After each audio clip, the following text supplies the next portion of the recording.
How's it going, guys? So we all know that gas blowback pistols and gas blowback rifles just don't work very well in cold weather with green gas. So if you've ever thought about maybe changing your gas blowback pistol or gas blowback rifle to use a different power source like HPA, well, stay tuned, and I'm going to show you how to convert your green gas pistol to use HPA. So tools you're going to need some kind of flat screwdriver, you're going to need a pair of pliers or grippers like that, and you're going to need some PTFE tape. So let's just move the pistol out of the way. Also what you're going to need is a valve or multiple valves, depending on how many magazines that you're going to be converting. There are usually 3 types of valves. Now make sure that you do get the right valve for your replica. The 3 types of valves are for TM replicas, for KWA replicas, and then usually one for the rest, like WE, KJW, Armourer Works, etc. So make sure, like I say, you do buy the right valves for the magazine that you're converting. So first, what we're going to need to do, we will need to remove the existing green gas valve from the magazine. Let's just remove the base plate for now. Now you probably can see, those of you that are quite keen-eyed, that I have already, oh, there we go, I've already made this access hole larger. Now you don't always need to do this, but some magazines you will need to do this to fit the valve on. With this Shadow 2 magazine, I did need to extend the size of the hole a little bit. It's not a big issue, just to use something like a Dremel or a big drill bit maybe to drill the hole bigger. So let's just take this valve out now. Flat screwdriver, comes out very easily. Usually, famous last words, usually come out very straightforward.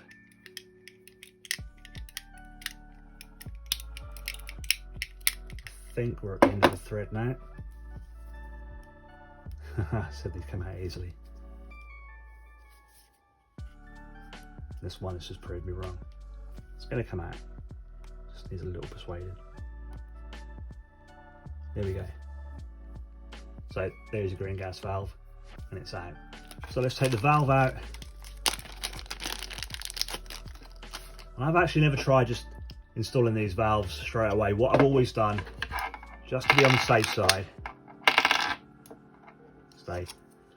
I've always used a little bit of PTFE tape. So what we want is a nice piece of PTFE tape, and just wrap it on the thread. We don't want a great deal. There we go, that should be enough. And make sure you wrap this PTFE tape around the right way. The way you need to put the PTFE tape on the thread is in the opposite direction that you're going to screw the thread into the magazine. If you get it around the wrong way, once you start screwing the thread into the magazine, the PTFE tape will start to unwrap. Also, if you put too much PTFE tape on this, once you start screwing it in, it will start to just bind up and back up and just come off the threads really. So one wrap of PTFE tape is probably enough, and make sure you get it the right way, and just overlap it as well so it doesn't peel off. So you can see that the PTFE tape is quite wide there, so it's blocked the hole up a little bit. So I'm just going to get something pokey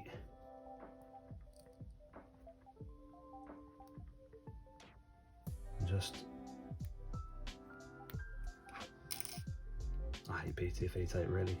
Does anyone actually like the stuff? It's just awkward. Right, that should do the trick, I hope. There we go. So what I'm going to do now is put my base plate back on and just hand screw as much as I can the valve into the magazine.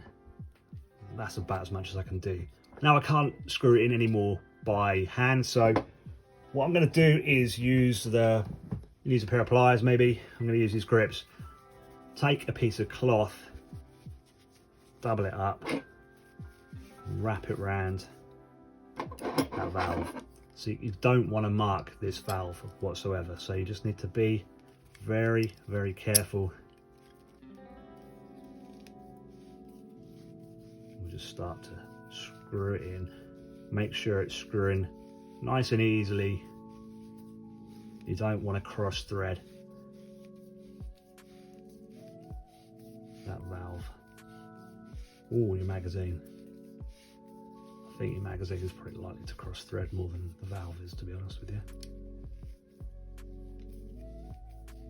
So now start to get, so there we go. That is plenty enough, really. Doesn't need to be any tighter than that. I barely nipped it up, really. It's nice and secure in there, nice and tight, no movements. And there we go. That is one magazine converted to HPA. Let's clear the desk and I'll show you what you need next. Here we go, back with the Shadow 2 with converted HPA mag. And what we need now is a tank of air. So this is a 48 cubic inch. This is just a cheap budget tank. This is my biggest tank that I've got. I've also got a couple of smaller ones than this, but this is the biggest one I've got. This bottle came with the gauge, and I think you call this a primary regulator, all attached and ready to go. Also, as well as this bottle, you will need, let's put this to one side, you need a regulator. Now this is a ballistic HPR 800C, and I think this regulator is fantastic. They've never let me down. I've got two of these, and I use one for my MTW, and I use this one for, as you can see, the MP5, and also various other things like my shotgun pistols as well. So this regulator, just all it does, just screws onto the bottle like so. It's a little bit tight and you can hear a little bit of air escaping there. There we go. Regulator is now installed on the bottle, and with these regulators you adjust it. You get a tool to adjust these ballistic regulators, which fits, let's get you focused, which fits in there, and it just screws to give it more pressure or less pressure. And then once you put the pressure, the PSI that you want, which gives you the FPS that you want on your pistol or rifle, you just screw this top back on, and then the sight that you're playing at will put a tournament lock, so you can tournament lock these, simple as anything. And then what you need now, let's put this to one side again, stay, is your hose. This is my primary hose that I use. I use this for my MTW. You can get various types of hoses as well, like coil hoses, which expand and all sorts, but I really like this hose. This is a ballistic hose as well, and this just plugs into the quick release like so. No air's escaping, and then this will plug into your magazine. Now I know some people are going to be thinking, well, it seems like a right faff. If you want to change your magazine, you have to go through all the process of uncoupling the mag, swapping that out, putting a new mag in, coupling it back up again. It can be, you know, it takes a few seconds longer to change your mag, and you've also got this big hose that hangs off you. But you know, some people do want this kind of thing.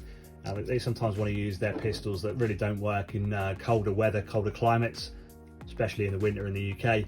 They want to use them all year round, and sometimes HPA can be the only way of getting these to work, especially like gas blowback rifles as well. If you want to use your gas blowback rifle all throughout the year in the winter time and cold climates, HPA is a great way to go.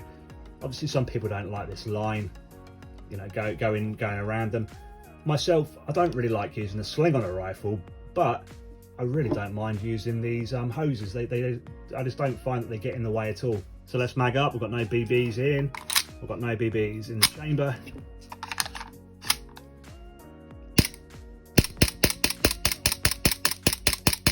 And we can keep going like that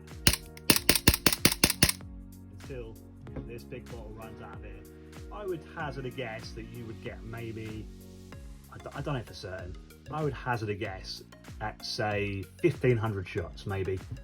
So possibly 1500 shots. Something else that I need to mention is I told you about the 3 types of valves you get to fit the 3 types of magazines. There is also 2 types this end. So this here is a US spec. You can also get an EU spec, which is slightly different to this. And you must make sure that you have, if you've got US spec this end, you have to have a US spec coupler to connect up with. It doesn't necessarily matter the other end. I mean, you can have an EU coupler on your regulator with EU fitting this end, and then you can have a US spec coupler this end with a US spec valve.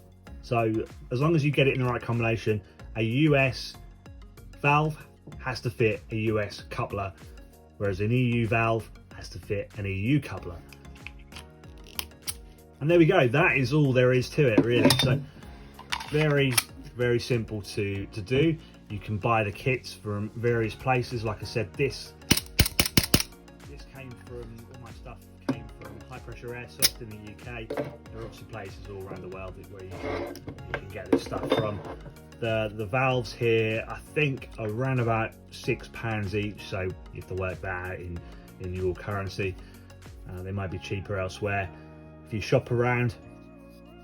The hose here, I think it was about £30. The regulator is about £90, and the bottle's about £50. So it does all add up. And like I say, you can buy these in a kit form with everything you need to get you started with the bottle, the reg, the hose, and maybe 4 or 5, 6 even valves to get you started. So thanks for watching, and I'll see you in the next one.